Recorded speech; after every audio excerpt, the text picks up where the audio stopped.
How's what do? What do? We're back. Day week two's done, and I sucked. And I think a lot of people failed this week miserably. Me being one of them. So lockout's over. We're going to go into how I'm standing at the moment. The whole situation of the week. Go over the games. Once again, I've watched everything except the second half of Man U. Oh, was it Man U? No, someone else played. Oh, no, no, no. I've watched. I thought maybe it was a game last night. Anyways, I know it says NRL on there, but I'm just didn't want to show you my rank just to start with. Difficult week. I did predict that it was going to be a bad week for me. I didn't think it was going to be that bad. A couple things. Highlights for the week. Mr. Rio Engamoa, 16-year-old winner this morning. Fantastic. Bruno skying a penalty. Disgusting. Cole Palmer out last minute. And thank goodness I woke up for that game. Not that it really made a difference to my team, but moving forward, there might be a situation there. Arsenal absolutely wallop Leeds. Saka and Odegaard go off injured. And Man City and Tottenham. And I just want to reiterate that from the start of the season, I have been so high on Tottenham. This is why I brought in 3 players. You're about to see how many I started this week and why my points were so poor. Anyways, I had a score of 69 for the week. Terrible. Quite a funny number for a not so funny guy in a not so funny situation. But here we are. Still top 15%. It's not bad. Rank is 6,642nd. I made no trades last week. As you can see, I still have 44. And this week we are going to be making trades. My week 2 rank was top 47%. I don't know how. I thought it was that poor. But anyways, let's see how they went. So let me just. I know I can. I'll just do this. Where are we? Leagues. We'll just go to a league. View league. View my head to head. Am I a spastic or what? We'll just go rivalry. I'll just grab one of the boys. Oh, you know what? We'll go Bill. Mr. Bill. Where's my team? I want to see my team. Oh, it's not funny. Game day. Week 2. Head to head. Okay. What a bastard. Alright, so this was my team for the week. So situation was woke up in the morning, 4:30, Saturday morning, looking for where is he? Oh, it's just outside the screen here. Achimpong.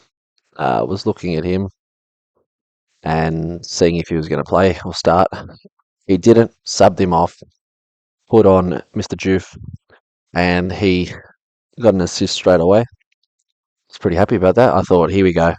The EPL started the week 2 with the results that you don't expect. Obviously, with the situation with Cole Palmer, I don't know how long he's going to be out for, and he's going to be a big reason why I am going to be holding my trades till Saturday night. I know what I want to do, but if he's out for 6 weeks, because they're saying 4 to 6 weeks, but there's also other things such as him going to a festival yesterday and dancing around and partying. He was in disguise, which is he's a G for that. That's pretty hectic. I'm going to be honest with you. That's that situation with him, and for me, I'm not too sure, but that's my team for the week. That was a stuff up of mine captaining Haaland, even though I said Tottenham can get a result out of this, and I went against myself. And with that, in turn, I've not started Vicario and I've not started Van de Ven, and they've kept a clean sheet. I thought, yes, Tottenham can get a result, but I thought it'd be like a 2-1 or a 1-1, and they would still concede. And they didn't concede. And now I've got egg on my face. Being so high on Tottenham, it annoys me that I have missed this. Now people are going to start bringing in Tottenham players because of their fixtures, and I have said it so many times. So far, their fixtures are phenomenal for the first like 8 game weeks or whatever it is, and I will be bringing in a fourth Spurs player this week, if that is, you know, breaking news. If that's like, it's a bit of a look into the future, but Haaland didn't perform, and as I said last week, his base stats are quite low. He doesn't get involved in the game a lot. He was not involved. Man City looked slow. Man City looked old, especially when Bernardo Silva came on. That bloke looks like he's lost his legs. Sarr scored 6 points. He wasn't really heavily involved, and he didn't do as much defensive work as I assumed he probably would have. But he did keep Reinders quite quiet. He did well in that. Trafford, Trafford's never. I'll be surprised if Trafford plays another game for Man City this season in the Premier League, especially with the Donnarumma rumours. Donnarumma. Um, yeah, Edison probably starts next game. He could turn out to be a loop just because, I wanted to get him out, even though, he's going to probably get a price rise, but we don't know when that third game's going to be. But he could just potentially be a loop for the time being, I guess. Apologies. Prefer nice clean sheet. Returned well. Ollie Watkins and Aston Villa suck. Maybe not Ollie Watkins as much. He just doesn't get involved. And I've been saying for the last week, they want to keep playing John McGinn as a winger. They're not going to do nothing. They looked terrible against Brentford, and I'm quite low on Brentford. But Brentford performed pretty well, and they always have at home historically. So yeah, I'm not too sure. Grealish had a great game, and started. Why he was just tearing Weaver up a little bit. He looked very lackadaisical playing, but it was just very. It's like he knew he was going to beat you. He knew he was going to skin you, and then it was. He looks not like his old self because he didn't look as fit, obviously, because he hasn't played that much. But you can see he's enjoying himself, and it's going to be good for him to be there. I think Grealish might be a mainstay in my midfield moving forward, depending on their situation, Everton, because he looked great and everything was kind of going through him. Dewsbury Hall was on about 7 or 8 points up until he gave away a penalty and a yellow card situation too. So we lost some points from him. Van Dijk was a boss today. I must say he was great, but that doesn't mean nothing for Supercoach. But Liverpool conceded 2 goals. The second one, Kanate, was just weak. It wasn't really great. And the first one, Kirkez, was just weak too. I don't know what happened. Bruno was okay. Missed a penalty, skied it. The problem with Bruno is because Mbuemo's record's so good, there is a huge possibility that he loses pens now. And him having pens was a big reason why I've gone with him to start the season. And Wirtz, as a Liverpool fan, he's underperformed 2 games in a row. When he's on the ball, he looks fantastic. He looks great. Like he looks unreal. But he's just a little bit too slow. The league's a little bit too quick at the moment for him, and he's not as physical as he needs to be. So I'll probably be looking to get Wirtz out just because nothing. He might be that guy that breaks the play up for Liverpool, like makes that killer ball through, and then someone else just crosses it into someone that's tapping the ball in. And I'm seeing that situation a lot with Wirtz. Like just his role. So I'm not sure what to do with him. Um, Obviously disappointed to have the Spurs boys on the bench. It was a bit shit. I wish I could take my week back. But yeah, we'll quickly just go through the games and top scorers. We've got West Ham 1, Chelsea 5. João Pedro scored 2, I think, and assisted 1, 28 points. Paqueta scored a freaking worldie at the start of the game that Juve assisted. Juve scored 4 points, and everyone else is on the minus fours. That tells you his assists pretty much saved in. Um, Chalobah scored as well. Caicedo scored. Cucurella had an assist and a clean sheet, and Enzo scored. Neto.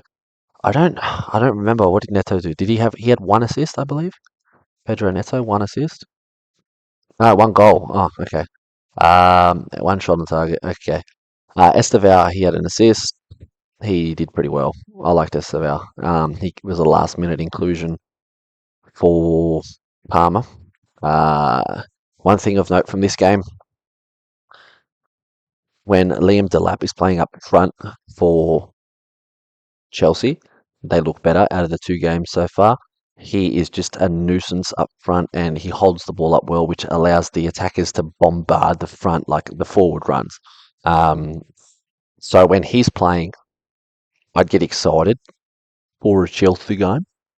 Uh, Even though he didn't score well, he scored 2 points, but his impact and being there, it's kind of like a Nunes was for Liverpool. Like it's just, but Nunes was busy and he was just annoying. This guy is strong and he makes the right moves, and it's really good to watch. Um, when Gusto is playing, Cucurella doesn't bomb on as much. He doesn't. When James comes on, it was more forward runs for Cucurella.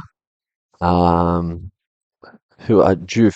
Juve, because a lot of people own Juve, or I think people are starting to sell him either last week or this week. Juve, they paid 5-4-1, or no, 5-3-2 in the first half. When they're playing the five at the back, he bombs on and he gets on in advanced positions, and he puts himself in good positions. That was the first half. In the second half, they went four at the back. He was playing left back. He was not as advanced, but West Ham did look better, and in turn, Jared Bowen was getting the ball a lot more in better positions, especially out wide and skinning some players. So it's kind of like if they're going to play that position, I think Jared Bowen becomes someone that you could look at soon. But West Ham are that poor. You're like, what am I going to do? So I think that's pretty much the main things for that game. Man City Tottenham. Alinia scored 19, Vicario 14, Romero 12, Johnson 12, Porro 11, Van de Ven, and on and on and on and on and on and on and on and on. Marmoush should have scored a goal. Haaland should have an assist. Missed a great chance. Reinders was quiet. Very, very different game to last week against Wolves. Didn't get things his own way. Cherky, I am not a fan of him, I must say. I think he looks slow. I don't think his style suits. It's going to suit Man City, but for example, they've got Cherky. They had who else? They had Nico Gonzalez in that middle. Doku came on. Bernardo Silva. They all looked kind of slow, and yeah, it was a shit game.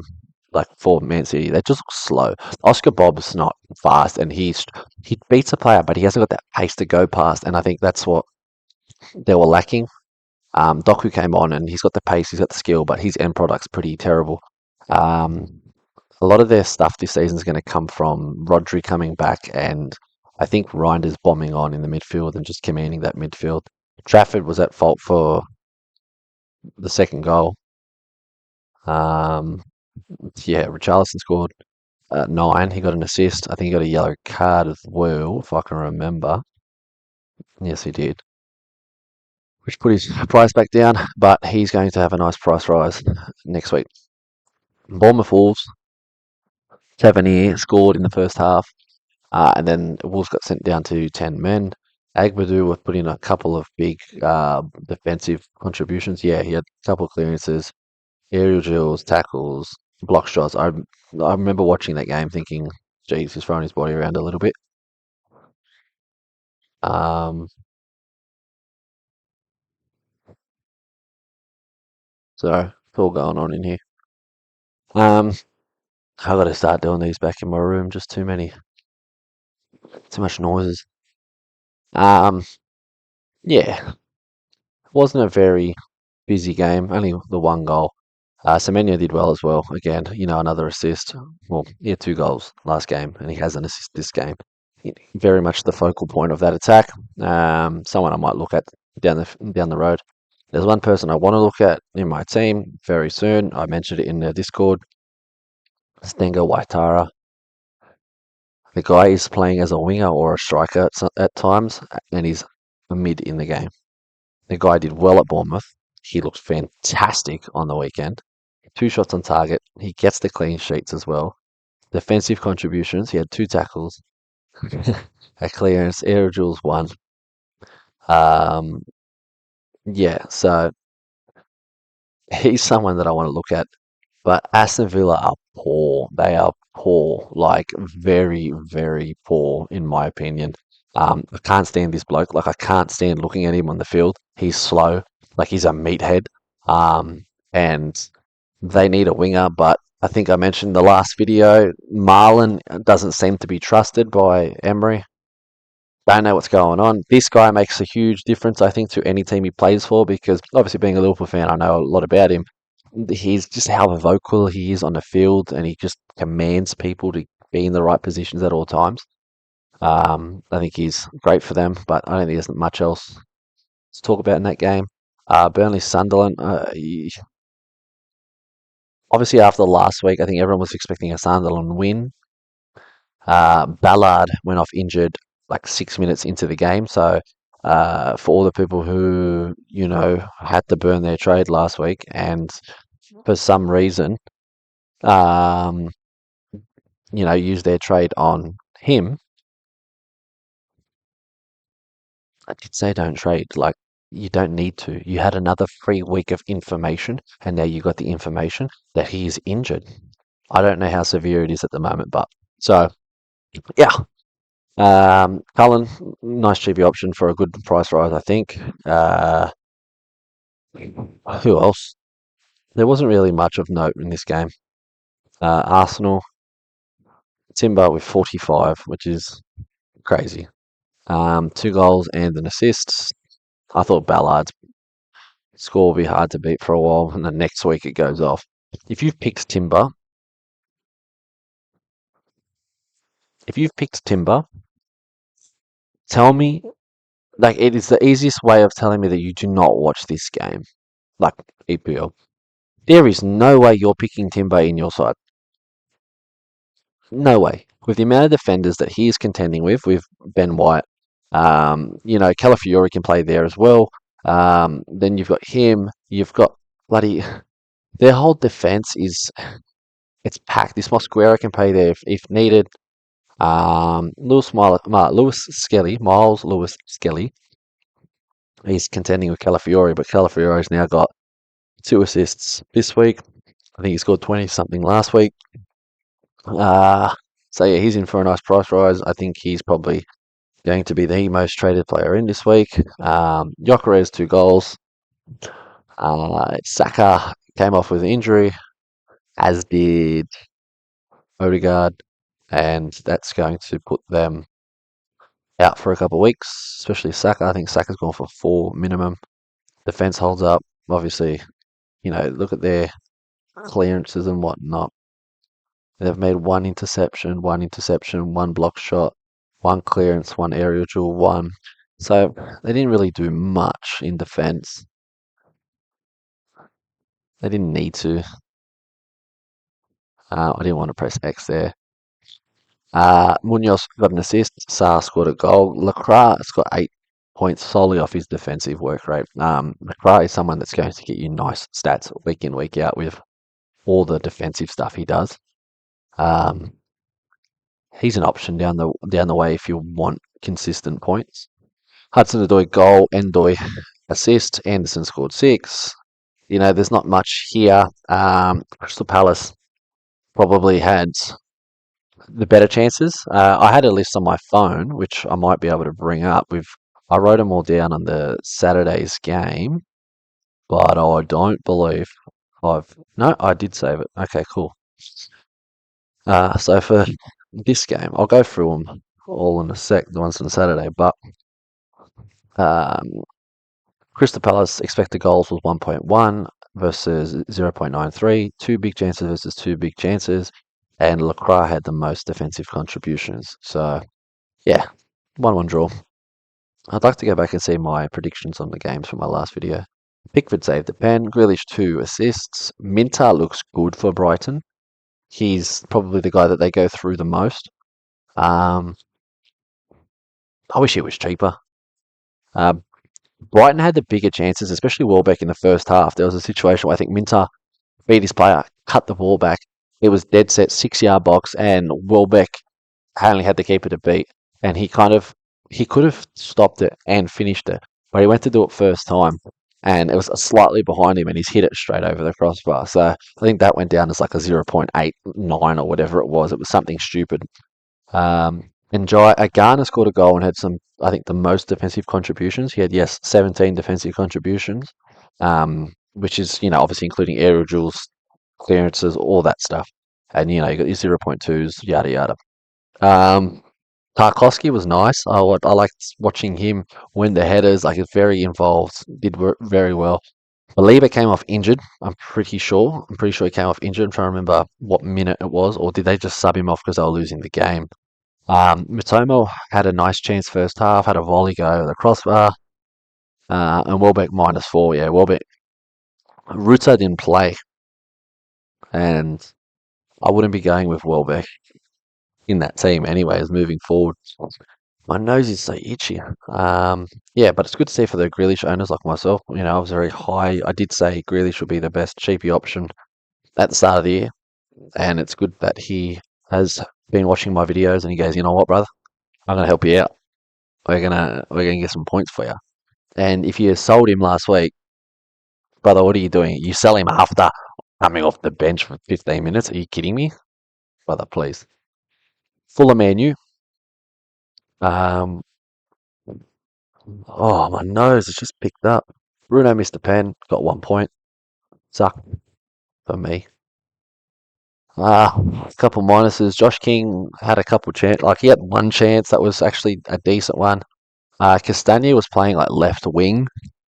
Iwobi had an assist. Smith Rowe goal. Yoro scored, and he's only on bloody 6 points. So did he score? No. Where's my thing? Yeah, I think it went down as an own goal. Sorry. So yeah, it was. I didn't like the game. Fulham had. It was quite even with the situation of both of them, like chances and whatnot. But yeah, a bit worried about Fernandez losing his pens if he's after missing that. Cunha was alright. He had a big chance first half, long ball, stopped it well, great control, and then keeper made a great save, Leno. And Bueno, I wouldn't mind him dropping some value. I'll be bringing him in if he does. And to the game of the year so far, Liverpool versus Newcastle. I think I said in my cheapy video, I wish Rio Engelmoa was on the fucking uh, on the game, and he wasn't. I checked this morning; he's on the game because he scored. Um, but he won't get that much game time throughout the season, anyways. Like, this kid's a wonder kid. I've been high on him since last year. There was rumours of Trent being ripped by him at training, and they had to, hide the footage from everyone, which is great. Great to hear. Yeah, Kirkez. I had a problem with Kirkez, actually, for people who didn't watch the game or the first game. He's not bombing on in this Liverpool team like he did at Bournemouth. And once Slot took over the team last year, Robinson wasn't like he was doing the same thing. He wasn't bombing on as much as he used to with Klopp. And I think that's just part of how Slot is. I think he will send one fullback Szoboszlai got up and down the field quite a bit. Szoboszlai was the best player in the park, in my opinion. He was fantastic. Um, so was Van Dijk. I think they were the two best by a mile for, especially for Liverpool. Um, Tonali came off with a shoulder injury. Joel Linton came off with an injury. Who else? Alanga looked good again. Like I don't mind him. Asula, he looks a bit. I don't know. Like I used to watch him. Was he at Southampton? What club was he at before? I think it was Southampton or Sheffield. Sheffield. It was Sheffield. He just looks unco, man. Like there was a part of the game where the Newcastle had a free kick and they zoomed in on Van Dijk and him, and he's standing behind Van Dijk going, "Oh, because what are you doing, bro?" Anyways, Ekatike returned. Gravenberch, first game, he scored a goal. Ingamal goal. Salah, Mr. Inevitable. Ah, does nothing for 99 minutes and pops up with an assist. Same as last week, does nothing for 93 minutes, scores a goal. Gakpo, and I'm burning about Gakpo because I mentioned it in the Discord before the season started. I didn't make a video. I had to go back through the messages and look today. I said Gakpo is probably the person that intrigues me the most out of every player in this game because there is no one competing for his spot except Rio. And Rio is 16 years old. And I don't think that he's going to be challenging Gakpo anytime soon for that spot.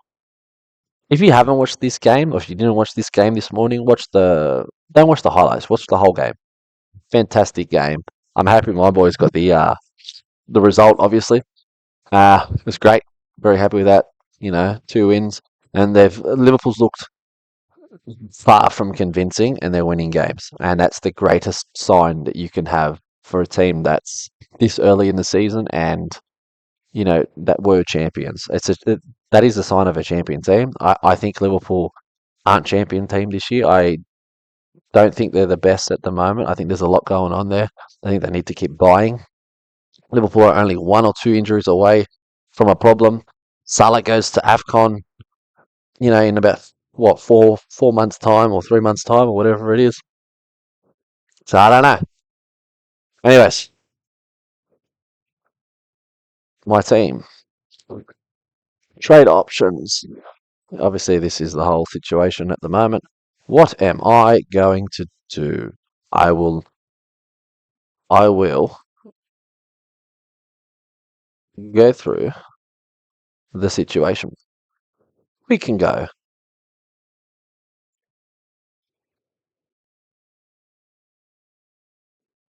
For me, that leaves me 2.12 mil. Obviously, the yellow number that's in the player's name or under the player's name, that's their projected price rise based off their projected score, right? That is solely what that is. If you've got Palmer, you're not going to lose money. The problem is with Palmer, as I said at the start of the video, I don't know how long he's going to be out for at the moment. If he's out, because I'm hearing mixed stuff. I know there's a Chelsea article that's come out saying that, it might be 4 to 6 weeks.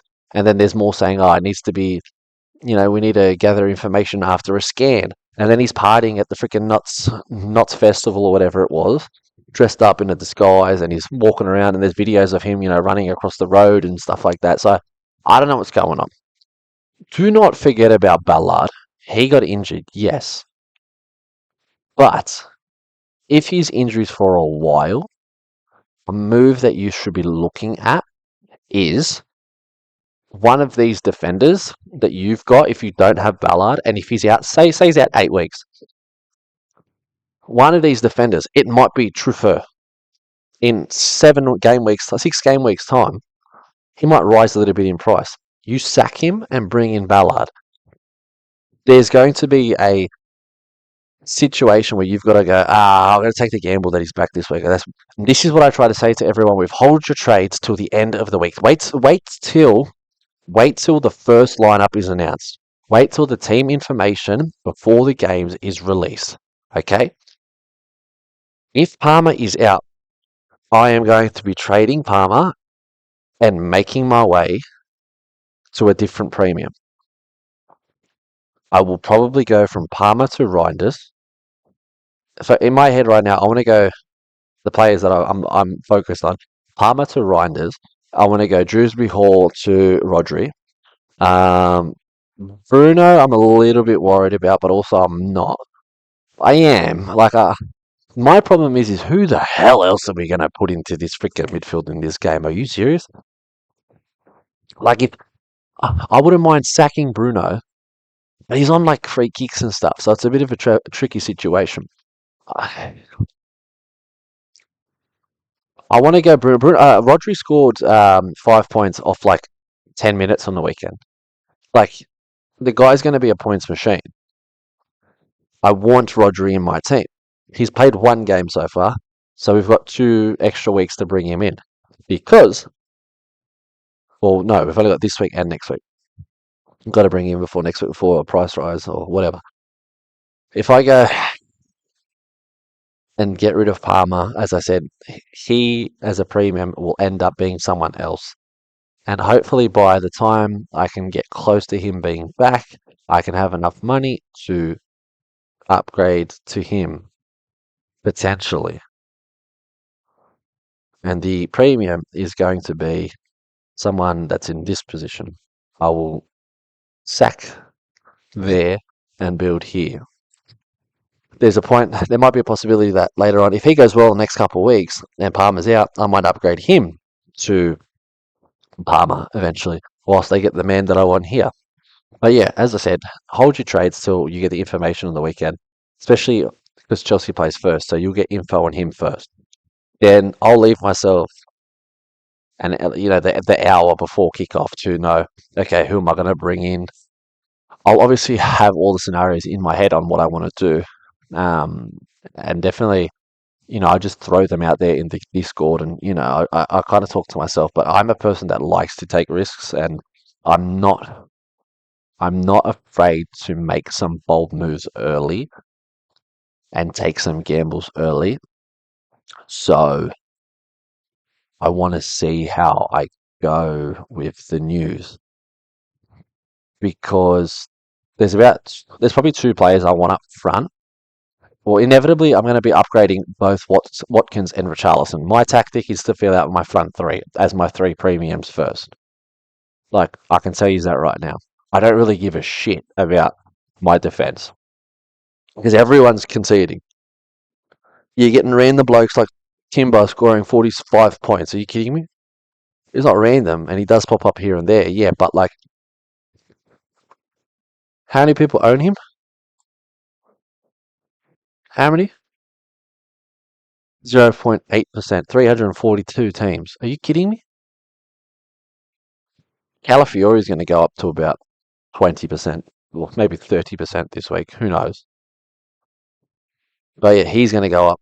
He's going to skyrocket. Ekatike is going to go up. So yeah, I don't know. But yeah, look, I'm probably going to aim for, from here on out, I'm probably going to aim to do 3 videos a week. Look at my team, review of the weekend that has been, the ranking and whatnot, early trade talk. Uh, the the middle might be the trade talk video, and then the last one's obviously going to be my team. There's going to be a possibility also on Saturday nights moving forward that I might go and do a live stream for everyone who. Why are you not moving across? Oh, I'm looking at my cursor in the bloody big screen. There might be a possibility that we do some live streams on a Saturday night, once the first teams are getting announced. This week I will be going to the local area where I am, the Premier League final. So maybe I do one while I'm there and talk to you guys at the same time. But yeah, so pretty much a quick recap of everything. I think Chelsea is a good team to target at the moment. Tottenham more so. Make your trades this week based on the cash that you're going to be making from a player. Do not miss out on someone like Richarlison and Calafiori. I don't plan on having Calafiori long term, but I can see him rising to like 9 mil. He's got back-to-back 20 plus games. I want to have him for that, and then I go from him to someone else. Maybe I drop him to Ballard. I don't know, and keep the money and boost elsewhere. Because as I said, I'm not really focused on defense. I know they can score goals and they can do this and they can do that. I'll figure it out. But yeah, I'm looking forward to Liverpool versus Arsenal next weekend. It'll be a big game, and um, yeah, we'll see what's going on. But I'll be back before the end of the week. As I said, probably 2 3 videos a week, just going through everything.